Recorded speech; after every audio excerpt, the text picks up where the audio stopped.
各位朋友，又出大事了！美国的五角大楼这两天又是彻夜灯火通明，披萨指数爆表。美国军队的将领，尤其是海军将领，一个个在瑟瑟发抖。为什么呀，朋友们？大家都知道，中国的东风快递是吧？有专门打航母的系列。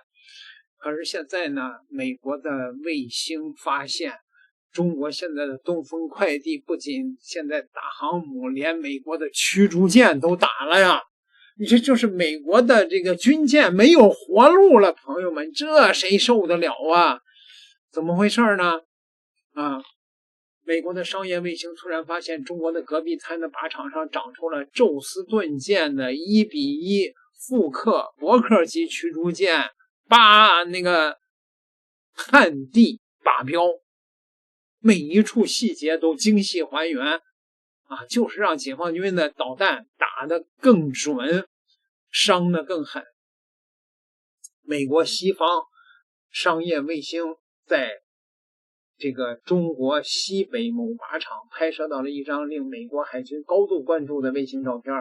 画面中是一座伯克级驱逐舰的立体的靶标，外形极其精细，舰桥、垂发系统、雷达天线结构清晰可辨，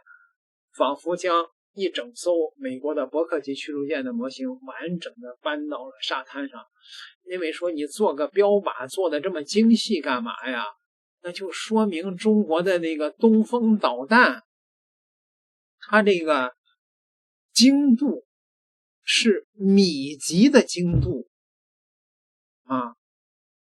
就是说打你的屁眼儿，不是说打你的剑桥不打你的锅炉，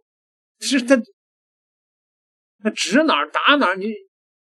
就是说那个靶子做的这么精细的作用，就是说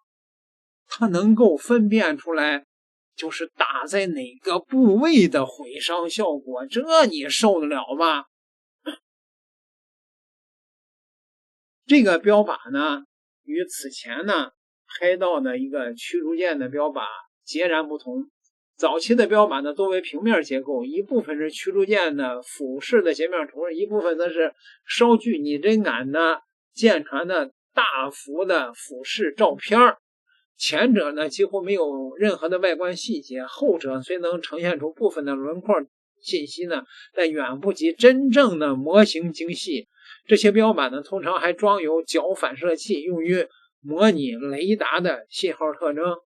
从俯视的截面图到几乎1:1复刻的舰体的模型，标靶的精度的变化意味着中国的反舰导弹的制导技术取得了新的突破。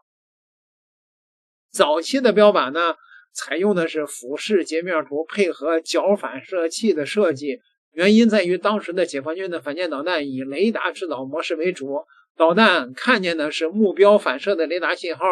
标靶呢只需模拟好这部分的信号即可，外形的细节并不太重要。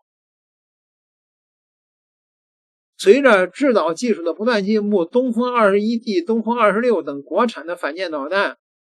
逐步具备了雷达成像与光学的识别能力，导弹真正能够看见一艘舰船的大致的轮廓，进而分辨目标是商船、驱逐舰还是航母，从而呢自主选择最具价值的舰船实施攻击。不过受限于弹载传感器的尺寸与性能呢，当反舰弹道导弹在距目标数十公里的高空开启传感器的时候呢，能看见的仍是大致的轮廓，可以判断船头、船尾和烟囱的位置，但没有更多的细节。导弹需要结合有限的光学信息和雷达信号，修正弹道，以确保命中靶船在这一阶段呢，解放军的地面靶标开始升级为较为清晰的俯视角的照片靶，配合角反射器，能够更好的训练和测试反舰弹道导弹的雷达与光学的成像传感器。技术发展到这里呢，就是中国的反舰弹道导弹已经可以在千里之外精准的命中高速机动中的大中型的水面舰船了。美国的海军呢，随即开展一系列的反制手段，试图运用电子战、红外烟雾等干扰的措施，影响反舰弹道导弹的雷达和光学传感器的搜索，诱骗导弹脱靶。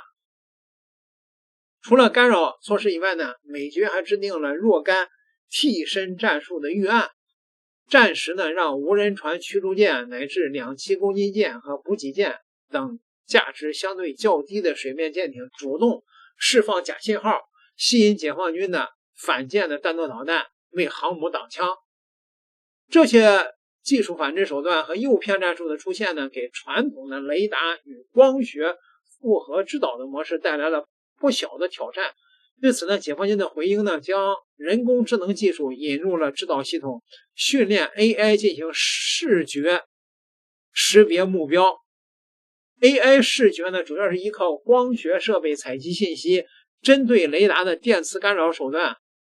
对它没用。红外烟雾等光学干扰手段虽能遮蔽光学传感器，但现代 AI 视觉技术普遍具备轨迹预测与意图识别的功能，能够呢根据视线被遮蔽前收集的舰船的运动信息以及后续的航线进行预测，并打击目标可能抵达的那个位置。大型的水面舰艇呢，不像车辆那样可以随意的转向。传统设计的大型舰艇在急速状态下的转弯直径一般是自身长度的3到5倍。比如说阿利伯克级驱逐舰在30节的速度下转弯半径呢就达到了550到630米。10万吨级的尼米兹级的航母在30节的航速下呢，转弯半径更是达到了1300米以上。考虑到反舰弹道导弹从开启光学传感器捕捉目标到命中仅需要30秒，即便是美军在第一时间释放干扰的烟雾，在短短半分钟内做出的机动也很难逃脱弹载传感器的这个捕捉的范围。西北靶场上的高精度模型传递了另一个信号，解放军的弹载光学传感器的分辨率已经达到了一个新的高度这所标靶的细节过于丰富。伯克级的驱逐舰上每一面雷达天线都做到了1:1的复刻，以模型的精度逆推，光学传感器的分辨率可能达到分米级甚至是厘米级。过去的反舰导弹从未配备也用不起这种级别的光学传感器，解放军将这一级别的传感器集成到反舰导弹中，只意味着一件事儿：导弹不仅要命中舰船，还要命中舰船最关键的位置。西方的大型水面舰艇呢，普遍拥有较好的抗沉设计，常规战斗部的反舰弹道导弹想要一发击沉伯克级的驱逐舰也得看运气，比起盲目的追求完全击沉，令其失去战斗力则更加划算。导弹打在船头船尾，驱逐舰说不定还能维持一定的战斗力，只有正中舰桥，将雷达和战情中心一并摧毁，才能让驱逐舰立刻化为一堆漂浮的废铁。这是只有反舰弹道导弹能做到的事儿传统的反舰巡航导弹以攻击水线的位置，破坏舰船的浮力储备为目标，很难对于位于上层建筑的相控阵雷达、CIC 战情中心等关键设施构成威胁。反舰弹道导弹就不一样，从天而降的攻击轨迹可让其直接打击到舰桥、垂发、动力舱等舰船的关键结构。这个道理呢，不光可以用在伯克级的驱逐舰上，提康德罗夏级的巡洋舰、美利坚级两栖攻击舰以及尼米兹级的航母也都是如此。一枚反舰弹道导弹直接命中甲板下方的油库、弹药库，可以直接瘫痪一艘10万吨级的航母。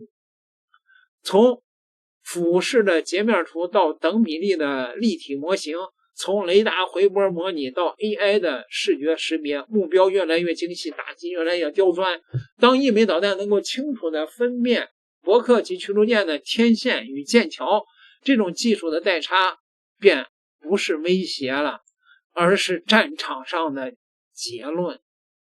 美国 Ventor 公司的遥感卫星又在西北沙漠里拍到了新东西，这次不是航母，是一艘阿利伯克级驱逐舰，而且是伯克3，美国海军最新锐的型号。细节有多逼真，前后垂发单元的数量都精细还原出来了。MK41 垂直发射系统， SPY6 相控阵雷达，该有的全有。靶标在轨道上可以机动，模拟舰船在海上高速航行的场景，这就是传说中的旱地行舟。美国人看到这照片什么感受？自家的顶级驱逐舰被人家在沙漠里1比1复刻出来当靶子打，而且打的是8、9千吨的驱逐舰，不是航母。以往旱地行舟主要模拟航空母舰和2栖攻击舰这类大型目标，航母个头大，目标特征明显，锁定相对容易，但驱逐舰不一样，8、9千吨的体量在茫茫大海上就是个小点。能在沙漠里精确复刻伯克3的细节意味着什么？意味着东风导弹的导引头已经能精准识别和锁定这个级别的目标。换句话说，现在连护卫舰也能打，这不是猜测。国防部早在2018年就公开确认，东风26具备对海上大中型舰船实施常规中远程精确打击的能力，射程3000到4000公里，末端速度10马赫以上。从大中型舰船到驱逐舰级别的精确打击，这中间的跨越靠的不只是导弹本身，真正让美军失眠的是背后的整套体系。美国智库 CSIS 最近披露了一份情报，中国仅凭3颗地球同步轨道卫星就能全天候不间断地监控全球海上目标。3颗卫星分别盯着太平洋、大西洋和印度洋，在3.6万公里的高空追踪一艘海面舰船，过去被认为是不可能完成的任务，但中国团队研发的新算法硬是从海浪杂波中把舰船回波剥离了出来，探测误差只有 1.6 公里，航母只要离港、位置、航向、编队构成全在监控之下。这还只是第一层，天基卫星发现目标之后，还有无侦8火箭、动力准高超音速无人机进行2次确认，2万米升线，2马赫速度，对方的防空反导体系要么看不到，要么拦不着。卫星发现，无人机确认，导弹打击，从太空到深海的完整闭环。这就是为什么东风导弹能打驱逐舰的真正答案。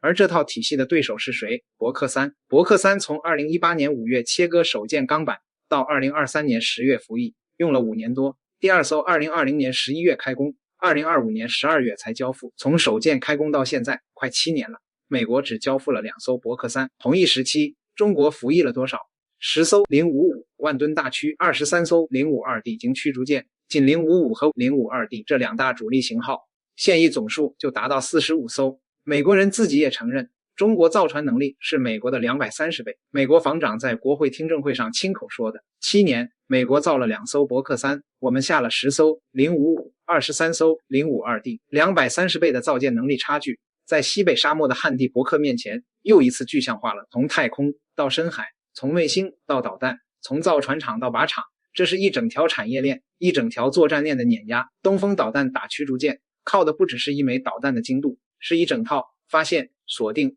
打击的闭环体系。西北沙漠里的旱地伯克还在那，细节做得那么逼真，连垂发单元都数得清。下一个被复刻的会是什么？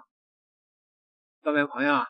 美国的商业卫星这次发现呢，还有一个令美国的军方毛骨悚然的事儿，就是在这个靶场上，中国的解放军不仅模拟了这种直线的运动轨迹，而且呢，他们发现了一个45度角转弯的一个驱逐舰的一个就是地面轨道。就是说，当你侦测到导弹来袭的时候，你进行这个临时的大角度的转弯机动的这个轨道，解放军都模拟出来了。这就说明你根本就跑不了啊！五角大楼能不毛骨悚然吗？现在我估计都睡不着觉了。现在点个订阅吧，咱们下集再聊。